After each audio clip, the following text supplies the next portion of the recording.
पाकिस्तान के शहर रावलपिंडी से ताल्लुक रखने वाले हसन अहमद पैदाइशी तौर पर कुव्वते समातो गोयाई से महरूम होने के बावजूद वीलॉगिंग की दुनिया में अपना नाम बना रहे हैं। हसन अहमद साइन लैंग्वेज में वीलॉग बनाते हैं और डिजिटल प्लेटफॉर्म डेफ टॉक के ब्रांड एम्बेसडर हैं। आलमी वबा कोरोना के दौरान उन्होंने कुव्वते समातो गोयाई से महरूम अफराद के लिए मालूमाती वीडियोस बनाई। 1 साल से वीलॉगिंग करने वाले हसन अहमद का कहना है कि इन्हें वीलॉगिंग का ख्याल खुद से आया। इस हवाले से उन्होंने कहा कि मुझे ऐसा महसूस होता था कि लिखी हुई पोस्ट कुव्वते समाज से महरूम अफराद या तो पढ़ नहीं सकते, अगर पढ़ लें तो इसे सही तरह समझ नहीं पाते।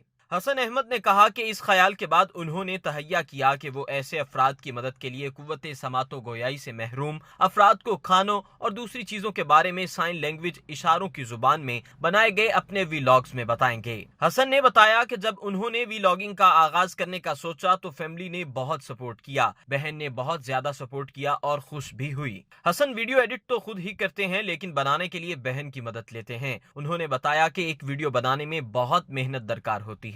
कुव्वते समातो गोयाई से महरूम पाकिस्तान के पहले व्लॉगर को नए लोगों से मिलना, अपने जैसे कुव्वते समातो गोयाई से महरूम लोगों से बातचीत करना, नई चीजों के बारे में जानना बहुत पसंद है। हसन अहमद ने अपनी कमजोरी को अपनी ताकत बनाया और अपनी मेहनत और लगन से जिंदगी में रंग भर रहे हैं। 1 साल में इंस्टाग्राम और यूट्यूब पर इनके फॉलोअर्स की तादाद हजारों तक पहुंच गई है। खालिद समदानी, मीडिया 92, लाहौर। अगर आपने अभी तक हमारा चैनल सब्सक्राइब नहीं किया तो अभी सब्सक्राइब करें और बेल आइकॉन को क्लिक करके हमारी लेटेस्ट वीडियोस के बारे में अपडेट जानें।